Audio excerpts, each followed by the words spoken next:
My husband quit his job to recalibrate and find himself, but 8 months later, he just smokes weed and calls himself an influencer. Posted by you/feelgood. My husband worked for the same company for almost a decade. He earned a good salary, but the last few years were rough on him thanks to his overbearing boss.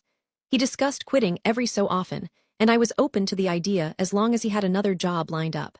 Well, last year, he quit spur of the moment over a seemingly minor dispute at work. He would later call it the straw that broke the camel's back. No other jobs lined up, nothing. He assured me that he had savings he could live on, and that he wanted to take some time to recalibrate.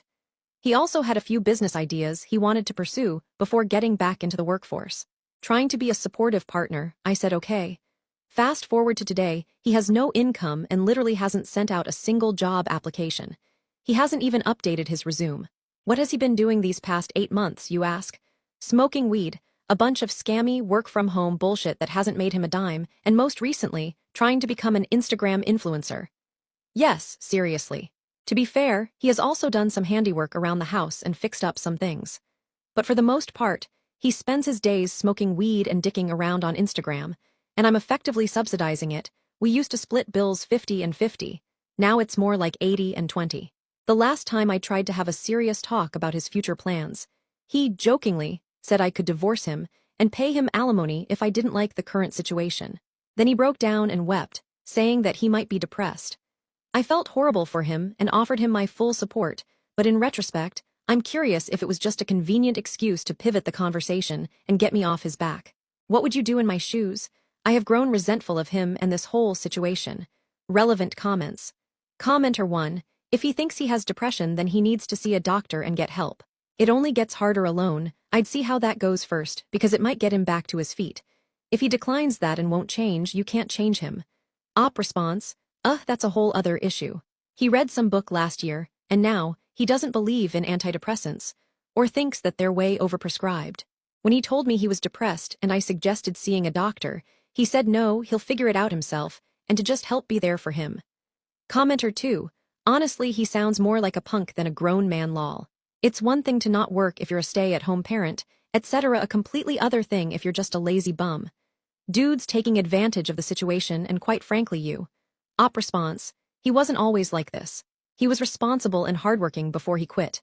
But I agree, I feel like I'm being taken advantage of now. Commenter 3. In your shoes I would. Get him to undertake a specific plan for job applications. Apply for at least 5 jobs a day, and prove to you that he does so. Alternatively, immediately enroll into relevant further education, or * leave. Op response. I thought of this too, giving him tasks and checking in on his progress. But it's not the way our relationship has ever worked. Frankly, it sounds like something a parent would do with their child, not one spouse to another. Update 1 6 days later. First, thanks to all who responded to my prior post. A lot of good advice that has helped me navigate this situation. On the day I made my last post, my husband and I had a talk that night when I got home from work. I basically said he needed to make a doctor's appointment for his mental health, or cut out the marijuana use, or both. He repeatedly refused and actually got a bit hostile about it, which is not like him at all. Then I moved on to finances. I asked him how much of his savings he had left, and all he said was enough. I pressed him for a dollar figure, and he wouldn't answer. I asked if he had a balance on his credit card, and he said no. When I asked to see his bank statement to confirm, he basically told me to fuck off again, hostile and out of character for him. I told him that the current arrangement wasn't working, and that he'd have to start paying 50% of the bills on March 1st. At this point in the conversation, he completely shut down. He wouldn't even look at me, he just sat looking away from me with tears in his eyes as I talked. I doubt he even heard a word I said, but I clearly stated all the other issues I had, the Instagram stuff, our plans for the future, etc. After this conversation, he stopped sleeping in our bed. For almost a week now, he's slept in the basement. He basically doesn't leave the basement when I'm home unless it's to get food. Honestly, it's pathetic. I am going out with some colleagues this weekend for a fun night, and my husband can stay home like a hermit. I also have a coffee date planned for Sunday with my best friend. I am going to tell her everything and get her opinion. Because honestly, this isn't the life I want to live, and trying to correct it only made things worse. I am beginning to think of divorce as a real option, which would have seemed outrageous even 3 weeks ago. Thanks again for reading and giving your input. Relevant comments. Commenter 1. He sounds extremely depressed, ashamed, and embarrassed of himself. Commenter 2, your husband is clinically depressed and needs to see a doctor. This is a mental health issue that only gets worse, and the marijuana is a part of the feedback loop. He needs professional treatment as soon as possible. Commenter 3, how long has this marriage been going on? It seems like you're used to everything being 50 and 50. But it's not how it always is in reality. I'm not saying put up with this shit. But your husband is clearly in a bad place and needs help. The way you explained confronting him about all of this sounds, to him, like an attack. We know it isn't, but it's probably how he felt. And 9 times out of 10, he knows you're 100% right. It sucks to hear the truth. And it also sucks to feel like a complete failure, then be told every way how you're completely failing. Both my fiancé and I felt this way when we had to essentially switch off on taking care of the responsibilities. It was embarrassing having to depend on him, and it was unbelievably embarrassing for him as the man in the relationship. We had countless difficult and emotional talks about this. Again, I'm not saying put up with this because you're married. I'm only commenting because of the fact that you seem to be really focused of this 50 and 50 thing, and I personally feel like marriage isn't always going to be 50 and 50. Sometimes it's 49 and 51, and sometimes it's 8 and 92. Does he contribute to the household at all? Like, does he cook, clean, do laundry, finish home projects, runs house errands? Or do you also take on those responsibilities? If you're also doing all of this, it's extremely unacceptable, and he is taking advantage of this situation. But again, I'm not telling you to deal with his behavior, just trying to help find a solution. You know your limits better than anybody else. Don't forget that. Commenter 4, if he won't seek help, he's choosing to check out of the marriage. He's turning into a different person, and since he refuses to talk about the credit cards, who knows what he could be doing to your credit? Edit. What is Op supposed to do? This has been going on for 8 months, according to her prior post. She can't force him into treatment. You can only involuntarily admit someone if they're currently a danger to themselves or others. If he's hostile to her and refusing help, that's his personal decision. He does retain some accountability here. Update 2. Thanks again to all who responded to my prior thread, even if I didn't agree with the characterization of my relationship by many of the commenters. I did take some advice to heart though, including not sharing my husband's issues with my friends. My husband continues to sleep in the basement. I asked him a few times to start sleeping in our bed again. He'd say, maybe, but never actually do it. We have stopped having sex entirely, but I have heard him watch porn in the basement. On the morning of March 1st, we had a horrible argument when I asked for his half of the monthly bills. He e-transferred me about 2/3 what he should have, and when I asked for the rest he exploded. He just kept saying fuck off, louder and louder, over and over as I tried to say that he needed to contribute his fair share. Then he started talking about his depression again.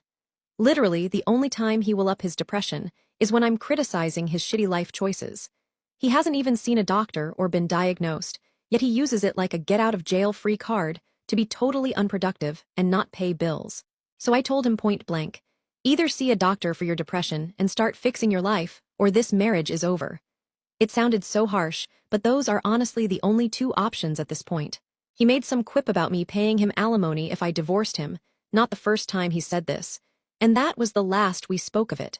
We have briefly seen and talked to each other since then, but there's no warmth there anymore. It's like we're roommates. Last week he told me he booked a doctor's appointment, and I was happy for him, but as far as I can tell he never ended up going, even after I offered to take the day off and drive him to the appointment. I don't think he's left the house in over 2 months. I have stopped cooking him meals, so he now subsists on instant noodles he bought off Amazon. I met with a divorce lawyer for the first time earlier this week. He was excellent and gave me a comprehensive rundown of all my options. When I told him about my husband's alimony comments, he laughed and said, not a chance. He voluntarily quit his job against my wishes. He has no official diagnosis from a doctor that would preclude him from working. I don't know where he got it in his head that he'd be entitled to alimony from me. I am holding on to a shred of hope that my husband will put forth some kind of effort to get better and repair our relationship. I pray every night that he'll do a complete 180 and start being his normal self again. But if nothing changes, I plan to meet with my lawyer again sometime in early April and officially file for divorce. Update 3, nearly 4 months later. First, thanks to those who left comments in my prior posts. Hearing advice from all angles really helped me make practical, informed decisions during this extremely volatile time in my life.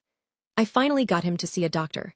I wasn't in the room for the diagnosis, but the doctor suggested my husband look into cognitive behavioral therapy and SSRIs. Of course, my husband was opposed to both. He could read about CBT online, and I've known for a while that he's outright hostile to the idea of taking antidepressants. He describes them as brain warping. We had a week or so in April where things almost felt normal. We talked more, ate dinner together, slept in the same bed together, even had a date movie night. I felt so hopeful. Things truly seemed to be getting better. It didn't last, though. We had a fight about something completely innocuous, and things quickly fell apart again. One day after work, I sat in my car and was completely overcome with dread. The thought of going home to my broken relationship, it was too much. I drove around aimlessly for hours, wondering how in God's name my life had turned out like this. Half the time I was sobbing. I must have looked crazy. This was my breaking point. I was done with the relationship and the marriage for good. When I told him my decision, he wept openly, as did I. He said he was sorry, but that he understood. He didn't ask me to reconsider or make any effort to save the relationship, which tells me it was right decision for both of us. He moved into his parents' basement a few weeks ago. I am still in a rough place emotionally. I pray that time will heal me and that I'll be able to find love again. Relevant comments. Commenter 1. It's one thing to have depression, but it's another one entirely to get a diagnosis and then refuse treatment. I'm actually glad he moved back in with his parents, as they can keep an eye on him and make sure he's okay, or as okay as possible. If you're on good terms with them, you may want to tell them some of your concerns about him. Commenter 2. You are both relatively young and have no children. The fact that when you verbalized your decision to divorce, there was no confrontation or mention of attempting reconciliation is telling. Honestly, this is probably the best outcome for both of you.